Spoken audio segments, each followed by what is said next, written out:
Welcome back to the Zarlengo Foundation Unlocking Learning Disabilities podcast. We have Brandon Slade here again from Untapped Learning, but today we are going to talk about preparing to go back to school. So we know a lot of families are preparing now. It's, end of the summer or, beginning of the year.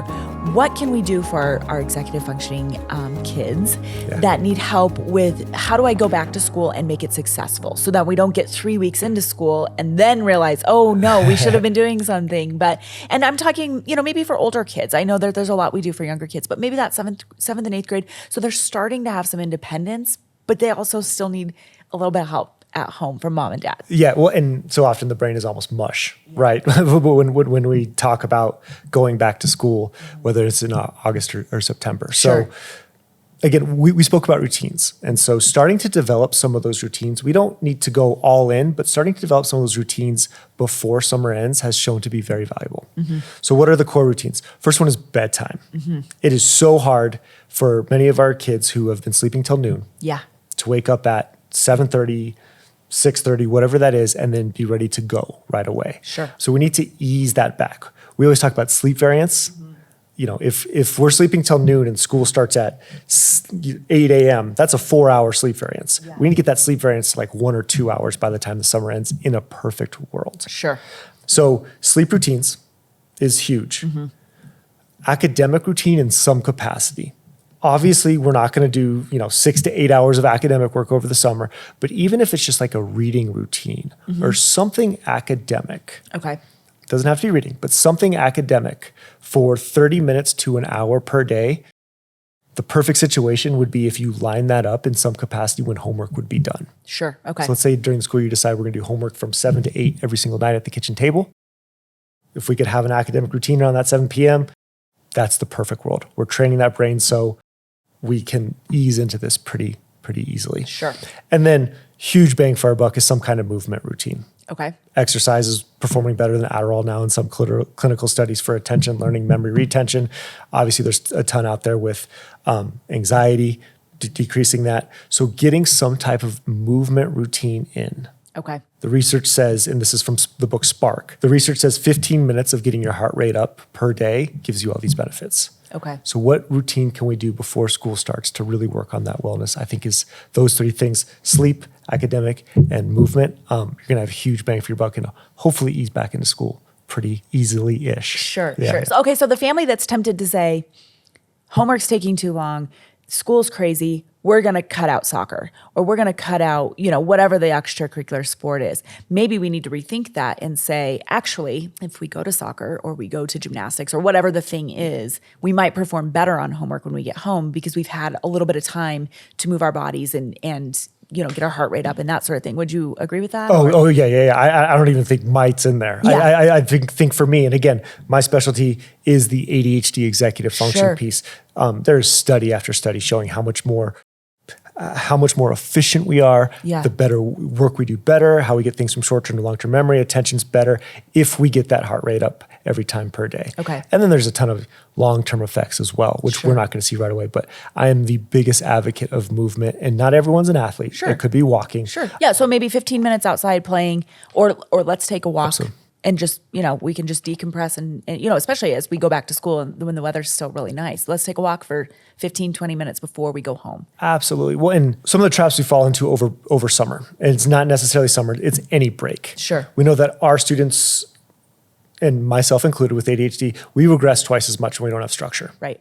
And so it's really hard for us to go from no structure to when school starts, all this structure. Now we're in school for 7 hours a day and we have practice after and we have homework and now we have so much structure from nothing. Yeah. So how do we start to put a few things in there to kind of ease back into it? Okay.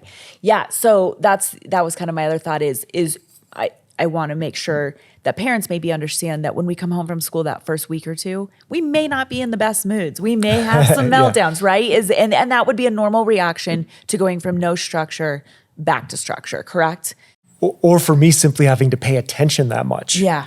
I mean, in the summer, I'm kind of doing my own thing. And now, not only do I have to pay attention, but there's all this stimulus. When's the last time you walked through like a high school hallway? Right. It's like the most overwhelming thing on the planet. If you have any type of ADHD or anxiety or anything in some capacity, that sensory is going to just overwhelm you. Right. We didn't get into self-care routines or anything like that, but a lot of this is just knowing your child and knowing where possible issues may arise and hopefully building in a routine around that. And talking to them about it, right? Absolutely. So in 7th grade, 8th grade, 9th grade, you're starting to become more and more independent. So you know your kid real well, but let's talk so that they understand why these things are happening to you. I love that. You are not dumb. You are not stupid. You are not different. You're just wired in another way. It's not even a different way. It's just another way than another kid. So you just have to know who you are. And it's like knowing what foods you like, right? It's just, I know how my brain works and this is what might work for me as we go forward, and helping them learn, how do I figure out if something works or doesn't work, right? So how do you do that? How do you figure out, hey, they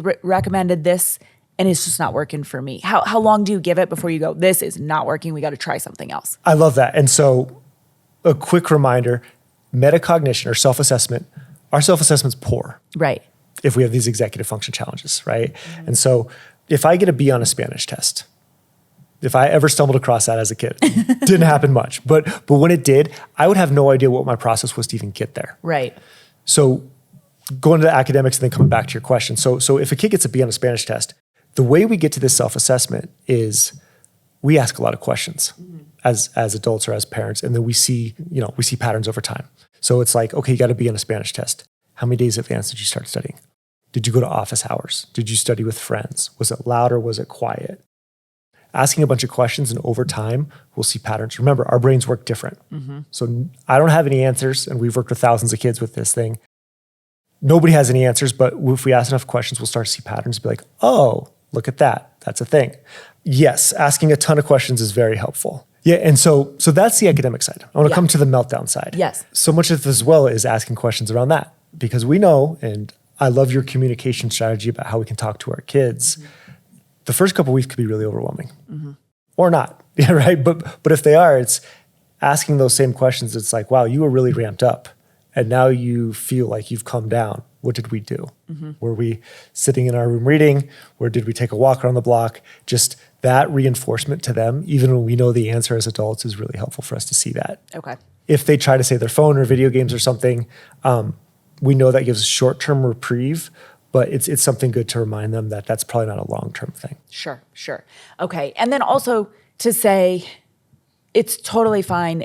We have this idea of homework, right? You're supposed to sit at a desk and you have a pencil and it's all quiet and everything else. Some of our kids need music, or they need something that's, the quiet is almost worse, right? So it's okay for us to try a few things to see if they work. Now, if they don't work, no, you cannot have the TV on while you're doing homework. But, it does not have to be maybe how the parents picturing this is how we have to do homework. We need to give a little leeway to make sure that how we're doing homework works for that kid's brain, correct? Or am I totally off on that? You are 100% on within reason. Sure.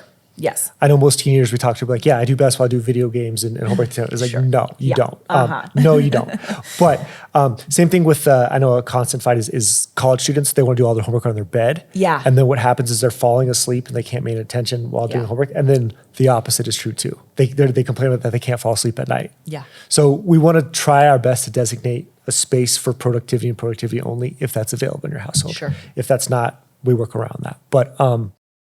But yeah, so to start there, and then, yeah, self-assessment's king. Like, I know we've talked about this before, but I would never try to sit down and read a book. Mm-hmm. My attention is too poor for that. Sure. But I made it through grad school and I devour neuropsych research all the time, walking around the block. And then I have a system where I walk and then I pause it and then I just write a few things down like every 5 or 10 minutes. Yeah. It took me till 35 to figure that out. Sure. But a lot of that was just through this understanding that I don't have to sit still and be quiet. I have to figure out what works for me. How do I retain information? Yeah. That's how I do that. Mm-hmm. It's not good. It's not bad. It is what it is. Sure. Yeah. It's different. It's just different. It's different. Okay. So let me ask you a question. Yeah, please. How do you feel about color coding? Are you a fan of color coding for science is red, math is blue, or do you feel like that works or does not work for kids with executive functioning? I think it works great. Okay. At the end of the day, we want to have them take on their organizational system, but we need to scaffold that to start. Yeah. So if that feels really good to start for the parent, even if the kid fights a little bit, let's start there. Okay. And let's see if it works. The wild thing now is that kids really don't get that many papers anymore. Right. So a lot of our organizational strategies have to switch. It's instead of cleaning out our backpack every single night, which still needs to be done, but it takes 2 seconds. Sure. It's cleaning out your emails, organizing your Google Drive, Yeah. organizing this, because we see the exact problem just in a different way now. Yeah. So maybe our Google Calendar is color coded. We have our sports are in blue, our that. homework is in green or whatever, but just separating it out so it's easily identified as this is this is that. Is that kind of what you're thinking? Yeah, definitely. And you and I have very different organizational strategies. Sure. But we're here. We both made it today. Yeah. Everyone has different things that they do, but the only way to get there is to start structured, like what you're talking about, and have a system with a child. And then after, let's say, a month, we check in. We're like, okay, what do you like? What do you not like? Mm-hmm. We let our students choose the organizational strategy. However, we hold them accountable for that strategy the entire year. Sure. The typical ADHD thing is to download all 50 organizational apps in the iTunes store and then play with each one for a week or two and then forget about it. Don't do any of them, right? Forget about it after a week or two. Get super excited, super pumped, and then just don't do anything. We need to figure out what they want to do and then hold them accountable to actually doing it for the entire year, even when it gets boring. Mm-hmm. Mm-hmm. That's how we attack the organizational thing. Okay. So, and just talk to me really quick, because I know, like you just said, right? We get all like okay, well, I have this, and I went out and I bought all the things, and I have all the containers, and I'm doing all the thing, but then I don't know how to do it, or it didn't work out, or now I just have a bunch of containers in the garage, or whatever. So how do you kind of figure out which one you're going to try? I mean, is it just like a trial and error thing, or is there a specific, way to say, okay, this kind of lit me up, I like this, or is that just kind of trial and error? Yeah, if you have ADHD and a lot of dyslexia as well, we love novelty. We crave novelty. What's new and exciting and giving us dopamine, like we crave it. Yeah. And so we get excited about things. Mm-hmm. The way we work on it is we kind of map out with the kid what needs to be organized this year for school. Okay. So we have academics, we have extracurriculars, and maybe there's a few other things in your life. What system do you want to try where we can encompass all of these? Mm-hmm. So it's Google Calendar mixed with reminders, mm-hmm. or to-do list in your planner mixed with something else, right? Sure. Like whatever they want to do. And then we're like, are you sure? Are you sure you're sure? Because we're going to hold you accountable. Okay. You're going to be loved up like crazy when we follow this. And we're going to hold you accountable because we care about you. Yeah. If we don't follow this. Okay. So that's how that's how we build it in. And is there anything else, going back to school, is there anything, I mean, I'm just throwing ideas out here. Is it a good time to say, okay, we need to get the room totally clean and organized? Is there is there anything else that I'm self-care kind of thing that a kid or a parent and kid need to do before they go back to school, just to try to ease in as easily as possible? Yes. So absolutely yes to what you said. So much of this comes back to knowing your kid. Right. But something that we haven't talked about yet that I'm big on is, especially if you have an IEP or 504, mm-hmm. we're always telling our kids, you got to advocate.